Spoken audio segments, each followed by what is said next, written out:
मीरठ की इस कोठी में धर्मेश पाठक, उनकी बीवी मीरा और बेटे सोनू को शिफ्ट हुए 2 ही दिन हुए थे। धर्मेश को देर रात एक आवाज सुनाई दी। उसने अपनी पत्नी मीरा से पूछा कि क्या उसे कोई आवाज सुनाई दे रही है। मीरा ने बहुत कोशिश की पर उसे कोई आवाज सुनाई नहीं दे रही थी। धर्मेश को कौवों की आवाज एकदम साफ सुनाई दे रही थी, जो धीरे धीरे तेज होती जा रही थी। धर्मेश ने घर के इधर उधर अगल बगल सब जगह देखा, पर उसे रात के उस अंधेरे में कुछ नजर नहीं आ रहा था। बस सुनाई दे रही थी तो कौवों की आवाज। वो आवाजें काफी देर तक आती रही, पर इस बार धर्मेश ने उन सब से अपना ध्यान हटाया और सोने को चला गया। अगले दिन सुबह उठकर जब धर्मेश अपनी कोठी के छत पे जाने के लिए सीढ़ियों का इस्तेमाल कर रहा था, तो एक अजीब सी दुर्गंध उसके मन में घबराहट पैदा कर रही थी। छत पर पहुंचकर उसने जो कुछ भी देखा, वो देख धर्मेश के पैर जमीन से ही जम गए। पूरी छत पर कौवे ही कौवे मरे पड़े थे। छत पे इतने कौवों की लाशें थी जैसे छत पे कोई काली परत चढ़ी हो, और कुछ कौवे वहां छत पर बैठे आवाज कर रहे थे।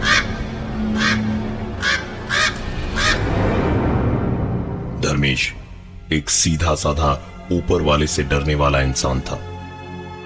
उन्होंने तुरंत इलाके के एक नामी पंडित जी को बुलाया, जो समय की कमी की वजह से देर शाम तक ही आए। धर्मेश की पूरी बात सुनने के बाद पंडित जी ने पूरे घर का मुआयना किया।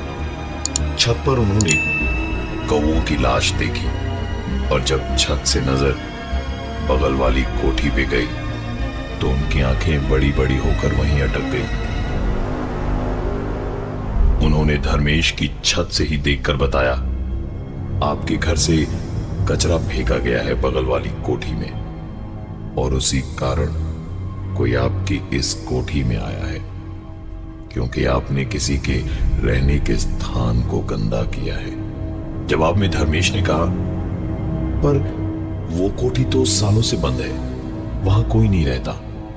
पंडित जी ने जवाब में कहा, जरूरी नहीं इस दुनिया की हर चीज आपको दिखाई दे, क्योंकि इस दुनिया के उस पार भी एक दुनिया है।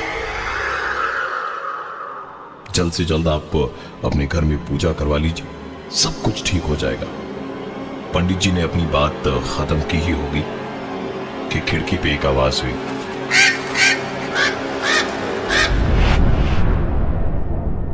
धर्मेश समझ गया था कि देर करने में खतरा है। वो तुरंत बाजार गया और अगले दिन होने वाली पूजा के लिए सारा सामान वगैरह खरीद कर लौटते लौटते अंधेरा घिरने लगा था। धर्मेश जल्दी जल्दी घर की तरफ चलते जा रहा था, और घर में घुसने से ठीक पहले घर के दरवाजे पर 3-4 कौवे आकर गिरे और छटपटाने लगे। धर्मेश घर में आया और सारा सामान रखकर जल्दी जल्दी मीरा और अपने बेटे सोनू को चिल्ला चिल्ला के बुलाने लगा। मीरा दौड़ी दौड़ी आई, लेकिन सोनू नहीं। मीरा को पूरी बात बताते बताते अचानक धर्मेश को खटका लगा कि सोनू कहां है। सोनू को बहुत ढूंढा गया, लेकिन जब अड़ोस पड़ोस और दोस्तों के घर खोजने के बाद भी वो नहीं मिला, तो सीधे पुलिस को रिपोर्ट लिखाई गई। मीरा का रो रो कर बहुत बुरा हाल था। धर्मेश भी परेशान था, कुछ समझ नहीं आ रहा था क्या करे, कहां जाए। खिड़की पे बैठा धर्मेश अपनी किस्मत को कोस रहा था कि बगल की कोठी से एक आवाज आई। धर्मेश ने अपने घर की खिड़की से बाहर देखा तो कुछ नहीं दिखा, लेकिन आवाज अब भी आ रही थी। टॉर्च टॉर्च जलाकर गौर से देखा तो सोनू के चिल्लाने की आवाज के साथ साथ पड़ोस वाली कोठी में सोनू एक कमरे में बंद दिखाई दिया। सोनू के इस कदर चिल्लाने की आवाजें सुनकर ही धर्मेश की आंख खुली। आंख खुली तो वो पसीने से तरपतर था।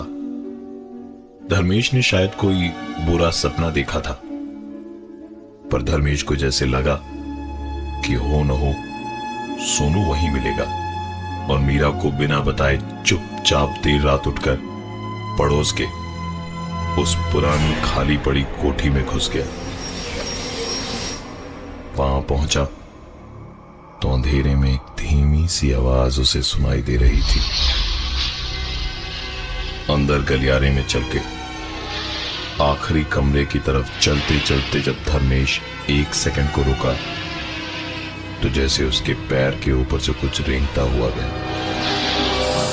टॉर्च की रोशनी में अपने पैरों के ऊपर से धर्मेश ने एक सांप को रेंग कर आगे जाते हुए देखा। टॉर्च की ही रोशनी में जब नजर बाकी की दीवारों पर गई तो पूरे मकान में सांप ही सांप लटके हुए थे।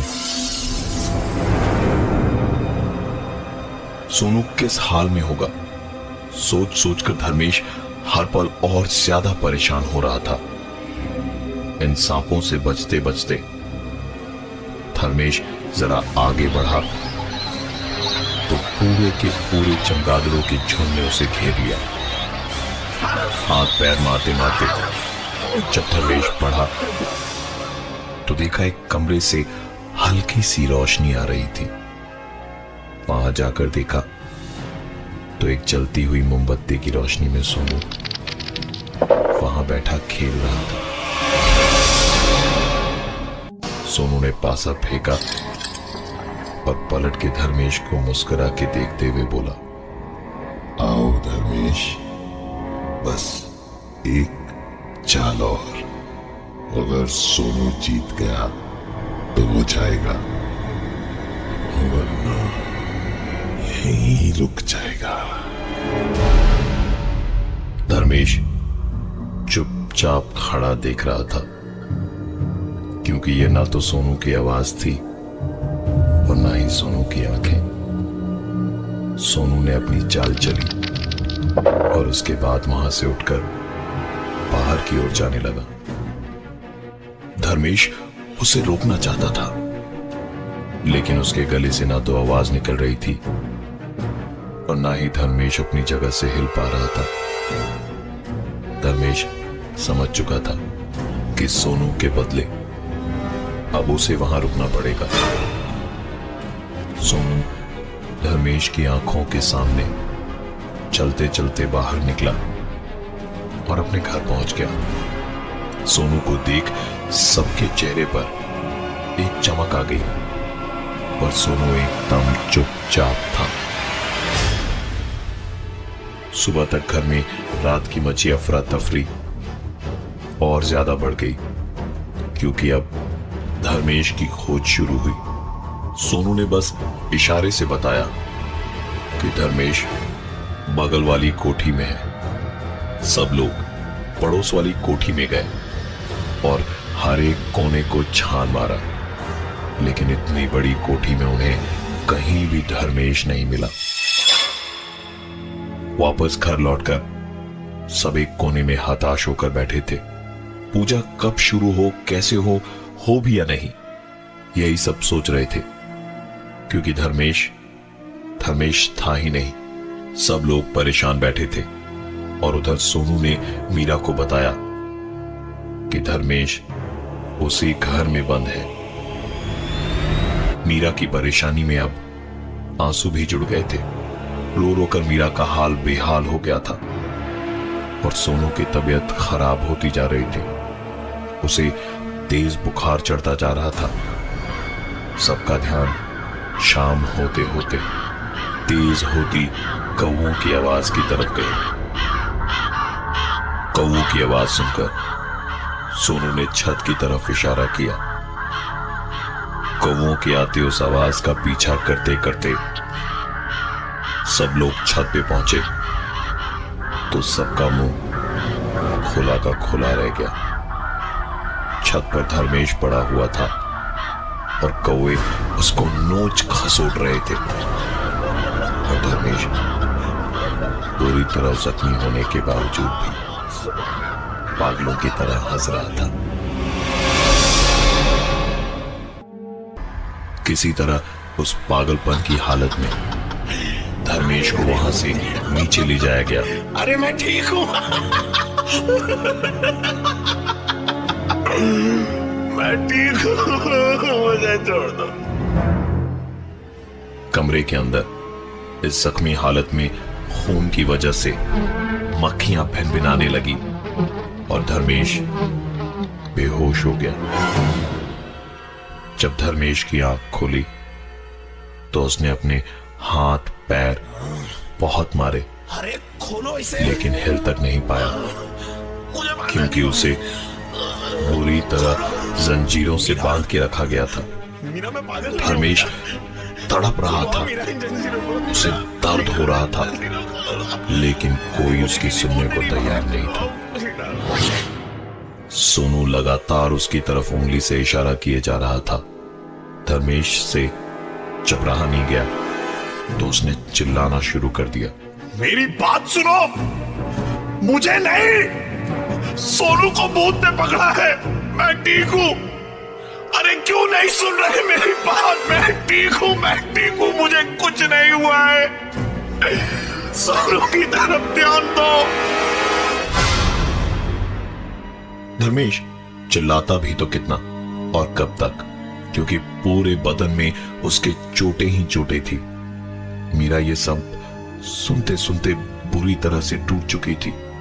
एक बार वो धर्मेश को देखती तो एक बार सोनू को। थोड़ी देर बाद जब धर्मेश शांत हुआ तो मीरा ने पलट के देखा, सोनू वहां नहीं था। पूजा को बीच में ही रोक सोनू को ढूंढना शुरू किया सबने, लेकिन सोनू कहीं नहीं मिला। धर्मेश ने चिल्लाते हुए कहा, मत करो मेरी बातों का विश्वास, सोनू कहीं और नहीं, बगल वाली कोठी में है, जाकर देख लो, वहां पे वही मिलेगा सोनू। और प्लीज मुझे भी ले चलो, मुझे खोल दो। धर्मेश ने रोते गिड़गिड़ाते हुए कहा, प्लीज मुझे खोल दो, मैं भी जाना चाहता हूं, मुझे यहां पर अकेला मत छोड़ो। मीरा के कहने पर धर्मेश को खोल दिया गया। धर्मेश आगे आगे गया और बाकी सारे लोग उसके पीछे पीछे। धर्मेश सीधा उस कमरे की ओर गया जहां कल रात को सोनू उसे बैठा हुआ मिला था। देखने वालों को अपनी आंखों पर यकीन नहीं हो रहा था। सोनू उस कमरे में एक मोमबत्ती के सामने बैठा खेल रहा था। पीछे से पंडित जी और रिश्तेदार भी वहां पहुंचे। पंडित ने बताया कि कुछ भी हो जाए पर पूजा यहीं करनी पड़ेगी, नहीं तो सोनू की जान को खतरा हो सकता है। मंत्रों के उपयोग के साथ साथ शुरू हुआ सोनू का छटपटाना और चीखना, लेकिन ये चीख उसकी नहीं किसी और की थी। और कुछ देर के बाद सोनू बेहोश हो गया। आज भी वो दिन याद करके धर्मेश और मीरा डर जाते हैं, लेकिन तब से लेकर आज तक कभी दोबारा उनके साथ ऐसा कुछ नहीं हुआ, क्योंकि उस घटना के तुरंत बाद ही उन्होंने वो घर हमेशा हमेशा के लिए छोड़ दिया था। हर खाली मकान खाली हो ऐसा जरूरी नहीं।